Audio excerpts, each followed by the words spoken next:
स्वागत है एक बार फिर से आपका। और आज हम चर्चा कर रहे हैं कि मार्केट में क्या डायरेक्शंस हमें मिल रहे हैं यूएस से, अपनी डोमेस्टिक इकोनॉमी से। रिजल्ट सीजन फुल फ्लेजेड चल रहा है और उसमें बहुत सारी कंपनीज के हैं। तो ब्रेक से पहले बड़ी थॉट प्रोवोकिंग चर्चा चल रही थी कोक के लिए कि बहुत कोल्ड ड्रिंक कंज्यूम हो रहा है इंडिया में, ज़बरदस्त ग्रोथ है, बहुत सारी कंज्यूमर कंपनीज में बड़ी अच्छी अच्छी ग्रोथ दिख रही है। आप सहमत इससे कि हम लोग एक डिफरेंट ट्रेजेक्ट्री में चल रहे हैं और एफएमसीजी है या ऑटो है, ये इससे पता लगता है कि इकोनॉमी का चक्का सही से घूम रहा है? ये बिल्कुल बहुत बड़ा इंडिकेटर है ये। और अभी आप फिल्म फेयर में गए थे? हाँ गया था। कोक पिया था? नहीं, वहाँ पे कोई कोक की गुंजाइश नहीं। क्या बात कर रहे हो, कोक नहीं मिला? अब वो जियो सेंटर में था। तो मिला क्या वहाँ पे? गरीब लोग हैं, पानी पिलाए खाली। ये भगवान। चलिए तो नीरज जी, एक तो हमारी जो कंट्री है ना, वैसे ही एक कैलोरी डेफिशिएंट कंट्री है। तो जो अमीरों के देश की प्रॉब्लम है, ओबेसिटी, वेट वगैरह, वो शहरों के हमारे में प्रॉब्लम। पर आप गांव में जाइए, लोग मेहनत करते हैं, कैलोरी चाहिए उनको। तो कोक जैसी प्रोडक्ट है या हाई फ्राइड स्नैक्स हैं, एक इंडिया का मार्केट बटा हुआ है। एक ऐसा बड़ा तबका है जो कंज्यूम करना चाहता है उस हाई कैलोरी को, कि जरूरत है उसको कहाँ से मिले वो high sugar, high fried, high fat.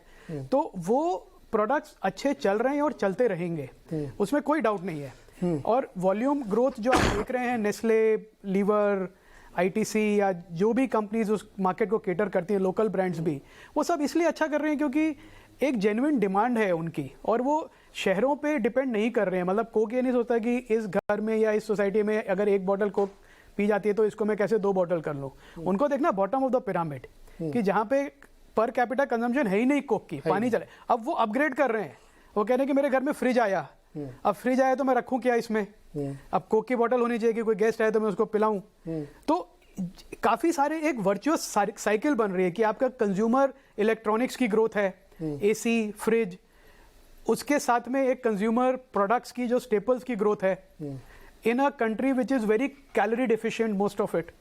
तो ये जो डिमांड है कंज्यूमर स्टेपल्स की, जो आप देख रहे हैं डाबर, मैरिको, इन सब कंपनीज में, ये तो चलने वाली है। ये तो मतलब 10-15 साल हम रुकने नहीं वाले हैं इसमें। पीरियोडिकली थोड़ा प्राइसिंग वजह से, इन्फ्लेशन की वजह से हो सकता है वॉल्यूम थोड़ा कभी कम ज़्यादा हो जाए, पर जो अभी कमेंट्री है, मुझे तो लगता है ये सेक्टर अच्छा पिकअप करेगा। जो वॉल्यूम ग्रोथ 3-4%, 5% पे फंसी हुई थी, आई वोंट बी सरप्राइज कि इस साल हमको वो डबल डिजिट में वॉल्यूम ग्रोथ दिखे।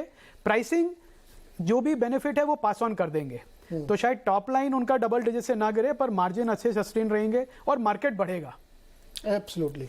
और अच्छा, इसमें एक एस्पिरेशनल कंट्री है बिल्कुल। और बहुत जगहों पे अभी जैसा आप सही कह रहे हैं कि एसी, फ्रिज, अब ये बेसिक नेसेसिटीज हैं, अभी इसको लग्जरी मानना गलत होगा, और वो है नहीं अभी देश में, तो लोग उसकी तरफ आकर्षित होते हैं और यही शायद इस ग्रोथ करा जाए। बट पॉइंट इसमें यह है कि लोग अब बाई कर रहे हैं, कर पा रहे हैं, हिम्मत जुटा रहे हैं और पैसे हैं उनके पास, ये इस नंबर से साबित होता है। सुदीप सर, एफएमसीजी सेक्टर या कंज्यूमर ज़्यादा सही वर्ड होगा इसके लिए, कि कंजम्पशन, कंज्यूमर सेक्टर ने जिस तरह के एक नतीजे अब तक दिए और कमेंट्री दी है, उससे लगता है कि इंडियन मार्केट, जो मैं कह रहा था कि अब अपनी चाल में चल रहा है, आप अप्रोच कर रहे हैं इसको, एफएमसीजी और कंज्यूमर सेक्टर को? जी बिल्कुल कर रहा है। हमारा फोकस भी कंजम्पशन पे है और एफएमसीजी पे है। और इसमें एक व्यू मैं बताना चाहूंगा जो जिसका जिक्र राहुल ने थोड़ा बहुत किया, कि रूरल कंजम्पशन बहुत बड़ा इंपॉर्टेंट रोल प्ले करता है एफएमसीजी कंपनीज के लिए। और इसमें से भी हम लोगों ने 2 कंपनी को चुना है जिनका एक बहुत बड़ा हिस्सा रूरल से आता है। डाबर, जिसका करीबन 50% प्लस रियली रूरल जो निल्सन के हिसाब से है उससे आता है, और HUL, इनके बैलेंस शीट बहुत बड़ा है इसीलिए उतना दिखता नहीं है, पर 30% प्लस इनका भी रूरल से आता है। तो इन दोनों कंपनीज का सिग्निफिकेंट अपसाइड यहां से हम लोग एक्सपेक्ट कर रहे हैं। मुख्य कारण यह है कि जो मॉनसून को लेकर जो कंसर्न है, हम लोगों को भी लग रहा है कि थोड़ा ज्यादा मतलब ओवरडन, और रूरल डिमांड रिकवरी जरूर होगा। क्योंकि एक बात तो है कि मॉनसून शायद ठीक ठाक रहेगा, दूसरी बात है मॉनसून अगर ठीक ठाक ना भी रहे तो भी इलेक्शन ईयर में सरकार की तरफ से रूरल डिमांड और रूरल सेंटिमेंट सही रखना बहुत जरूरी होगा। तो ये 2 फैक्टर अगर नजर में रखें तो ये बिल्कुल निश्चय है कि रूरल डिमांड अच्छा रहेगा, और जिसका फायदा एफएमसीजी कंपनीज को बाय एंड लार्ज मिलेगा।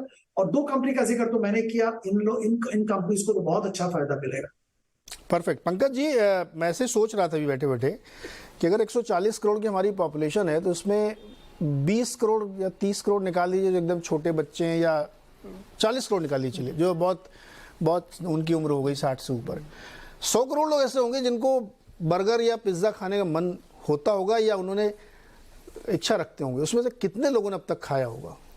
ऐसा कोई आंकड़ा निकलना चाहिए। नहीं, मैं एक्स्ट्रापोलेट कर रहा हूँ, मुझे तो ऐसी नौकरी देनी चाहिए लोगों को कि मैं बताऊं कि अभी भी बहुत कम पेनिट्रेशन है इस तरीके की चीज़ों का। बिल्कुल। अब असीम संभावनाएं हैं। अब कौन कर पाएगा कौन नहीं कर पाएगा ये सब आप लोग देखिए, बैलेंस शीट और स्ट्रेटजी वगैरह। तो ये जो नंबर हम देखते हैं तो हमारे दिमाग में यही सब चलने लगता है। पंकज जी, ये कंजम्पशन की थ्योरी कैसे चल रही है आपके दिमाग में और आप कैसे अपने को अप्रोच कर रहे हैं? देखो नीरज जी, मैंने अपने सभी को पार्टिसिपेंट्स को भी सुना, आपके भी व्यू सुने, but I have a sort of mildly different view. एक तो as a broking house we have definitely we don't have a overweight view on FMCG. We have a neutral to slightly negative view on FMCG for next 6 months kind of thing. एक जो जैसे हम सब expect कर रहे हैं कि हमारी जो एक FMCG कंजम्पशन है, हमारा देश एक दो भाग में है, रूरल कंजम्पशन और अर्बन कंजम्पशन। अर्बन में जो मिडिल क्लास है, अपर मिडिल क्लास है, इलाइट में डेफिनेटली आई थिंक वहां पर कोई इश्यूज नहीं है। कंजम्पशन में एक रन चल रहा है, चाहे वो हम ऊपर से देखें, starting with real estate, luxury cars, SUV cars, scooters, EV scooters, FMCG में जो हायर प्रोडक्ट्स होते हैं उनमें बहुत सॉलिड कंजम्पशन है। बट मेरा अभी भी मानना है कि रूरल में अभी भी पेन है, अभी भी जो इन्फ्लेशन रिलेटेड पेन है, rural is still fighting that, और वहां पर पेन है, वहां पर अभी एक राइजिंग कंजम्पशन नहीं आ रही। जो आप अभी कोक की बात कर रहे थे, कोक में definitely because of rising population dynamics एक ग्रोथ मिल रही है उनको, बट उनको ग्रोथ पर कैपिटा कंजम्पशन में, राइजिंग कंजम्पशन में नहीं मिल रही। आज से 3-4 साल पहले जो बाबा रामदेव जी ने शायद कोक को एक डेंट मारा था कैंपेन करके, उस कैंपेन से अभी तक नहीं उभर के आ पाए हैं। उसके विपरीत I was talking to a dairy guy recently कि पिछले 1 साल में आप देखेंगे डेयरी और मिल्क के प्राइसेस बहुत बढ़ गए हैं। और पिछले दिनों में एक रिपोर्ट पढ़ रहा था, शायद आवर कंट्री में be thinking of importing milk and milk products, वो कि शायद काफी दशकों के बाद ऐसी बात हो रही है। तो ऐसा क्यों?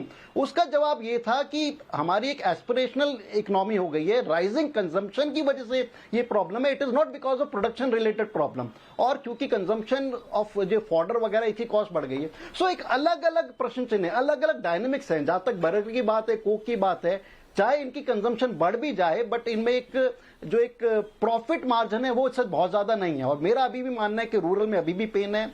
मॉनसून अच्छी हो चाहे ना हो, मेरा ये मानना है कि शायद मॉनसून डिसेंट ही होगी, बट वो एक सेपरेट इशू है। बट ऑल इन ऑल मेरे को लगता है कि एफएमसीजी में एक न्यूट्रल काइंड ऑफ ग्रोथ रहेगी, और ओवरवेट होने की अभी शायद एफएमसी में जरूरत नहीं है।